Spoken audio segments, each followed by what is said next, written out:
jazzing up your day with a touch of soul. The Living Room on 938 Live. Welcome into The Living Room on 938 Live, and I can't imagine being bored with fairy tales, but in case you are, good news, you can be dazzled by a 2-in-1 kind of offering. Right? Yes.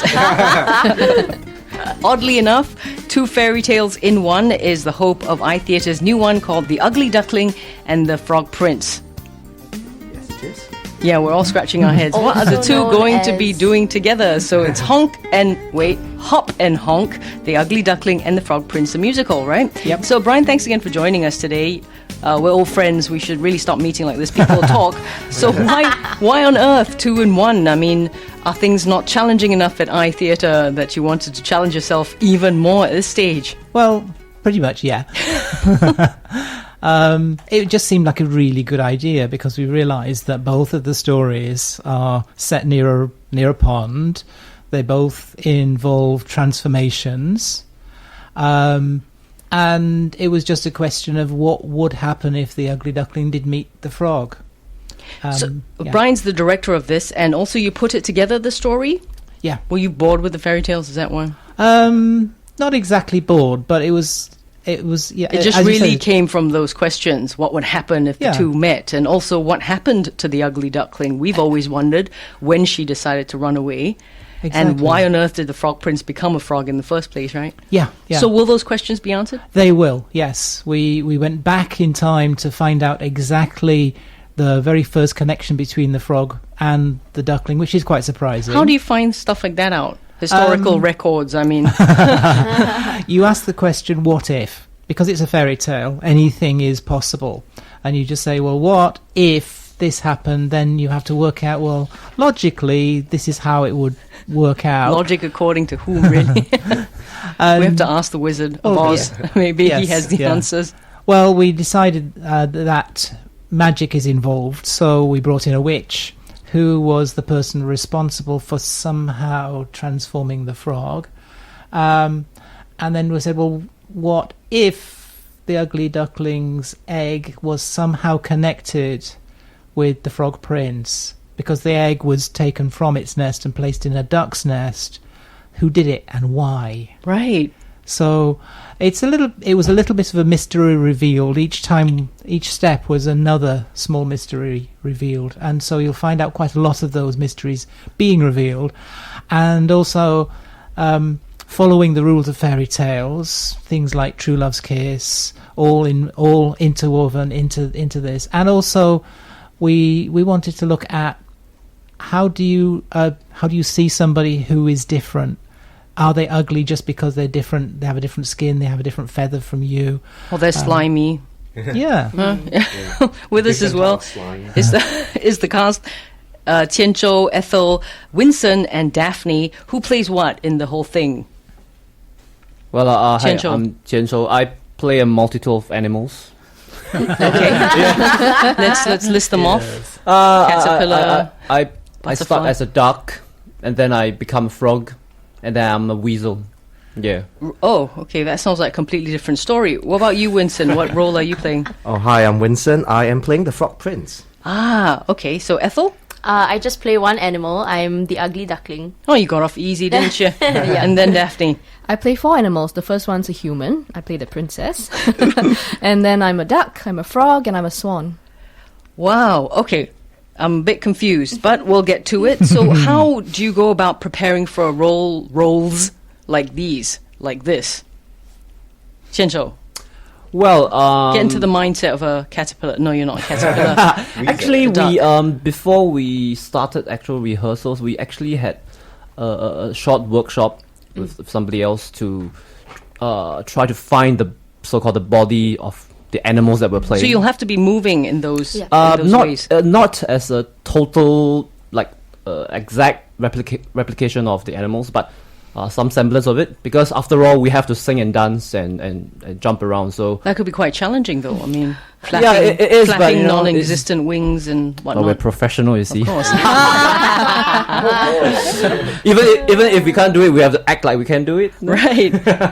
Okay, so what about you, Winston? You are the prince. Yes, the Frog Prince. So you get to stand up straight, thankfully. more so than the others, so thankfully, but still, the initial transformation, I have to be more frog-like. Okay. So I have to be like down to closer to the ground and hop around a lot and stuff like that. And thankfully, the costume helped us a lot.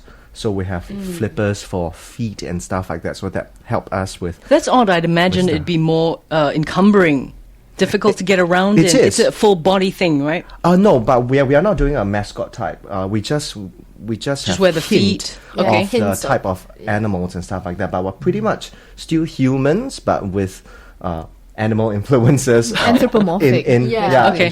Yeah. So that's what my character is mainly, and I'm more human than others because I speak a lot more than some of the other animals who have. Ribbit.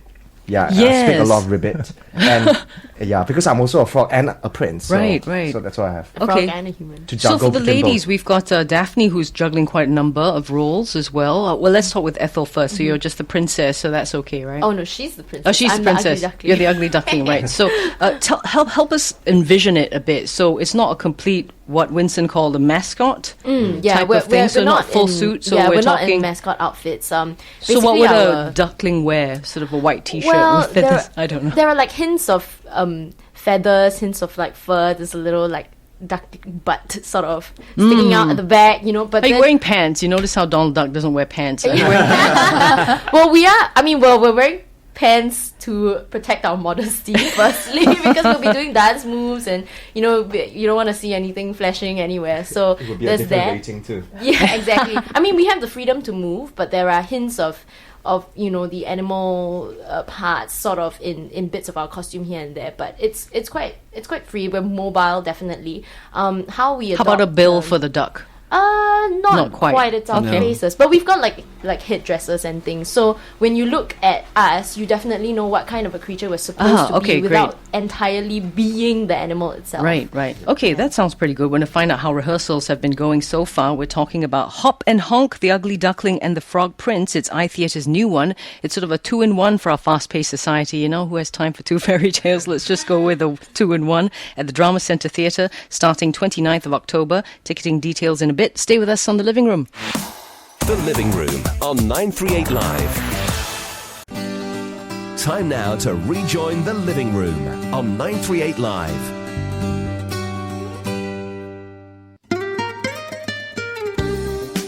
Thanks for staying with us on The Living Room on 938 Live. We're chatting about Hop and Honk as iTheatre's new one, The Ugly Duckling and the Frog Prince. Starts its run 29th October. Tickets at cystic.com.sg already. Hop to it. So lame I am. Okay, so we've been talking about how everyone will look on stage, and we're pretty sure, so we'll pretty much know who's what and who's playing what, so no confusion there. How have rehearsals been? Duck butts knocking into, frog slimy legs. How's it been going so far, Brian? Everyone's been really enjoying themselves. Bit too much, maybe? Little bit too much sometimes. Brian's right? face gives it away. But when you have a group of really creative people, they tend to get really creative. So With what? The lines that you've so beautifully written? the lines, the characters, the choreography. When things go wrong, it can be even more fun. Yes. I think if we recorded the rehearsal, that would be a whole new play. Yeah. So it's when the actors are creative and when they're messing around sometimes that the best work can come out. And Do you sometimes- incorporate some of those little things that have come up? Yes, yeah, we've changed the script as we've gone along, and somebody said something wrong way round, and we've incorporated that because it sounds really funny, as QC may attest. Yes. Yeah. I do that quite often. So this has been a year in the making for you. How's it going? So how are you feeling? It's all looking good, it sounds like. It's looking good. It's looking great. Yeah, we'd love to sell a few more tickets, but I'm very, very, very pleased with the product out as already. I'm very pleased and very happy with it. As you can And see, I'm the sure that- fatigue is showing on Brian already. Yes, and I'm sure that when we get it onto the stage, it's going to really shine. Yeah. Earlier you talked about how a lot of questions that we've always had about the Ugly Duckling on its own, that story, and the Frog Prince will be answered. The semblance, will there still be the semblance of those two stories? It sounds like it's a completely different story altogether now. Actually, the key moments of both of the stories are maintained. It's just that sometimes the question, why So the is journey, this happening? The journey is we're very, very chronicling. important, yeah. Sounds Yeah. good. So you've been involved in some 70 productions, over 70 productions. What keeps you going? I get excited by the next one. Wow, that sounds good. So Yeah. tell us a bit about how you guys are handling the. Okay, I know for two of you have lots of, two or three of you have lots of roles, or is it just, Tianzhou and yeah. 2 out of the 4 of Well, us yeah. today. playing those many roles seem to be a norm for iTheatre. I don't know what it is that Brian likes to do by whipping everyone with several roles. How are you handling it so far, Daphne? For one thing, by the end of this production, I have thighs of steel. Try being a frog every day. Ah, I can imagine. We do those frog leaps back in school, right? Just to get fit. Yeah, it's a whole So different you- thing to actually be on stage doing it for Right. everyone at full Plus energy. the lines, plus the moves, plus the Yeah. lyrics of songs and so on. Yeah, plus the switching of roles, switching of mode. You go off stage, you change to a new costume, you come back on as a completely different creature. Right. And it's just, being aware of, what you're doing on stage, who you are, why, how are you driving the story at this point in time. Right. So why do you like children's theatre, Ethel? I like it because it's really fun. It's very high energy, and there's something relatable in the simplest of stories. In the simplest of characters, you can see yourself in it, and I think that it appeals because of that. It can appeal to people of all ages. And I also like, the fact that, you mentioned a bunch of us in the cast having to play many different roles. I think that's the magic of theatre, is that you can have economy in the sense that you can just have a bunch of actors, but they can play a multitude of characters, multitude of animals. And I think that when the audience sees that, it's also magical for them to see the transformation, be like, oh, hey, she was a duck just now and now she's a frog. Like, it's amazing, Yeah, so I think that's quite enjoyable. Brian, tell us why this happens, though. Is it a case of not enough actors, or it's just always been this way? It works better this way? Ideally, would you like one actor per role?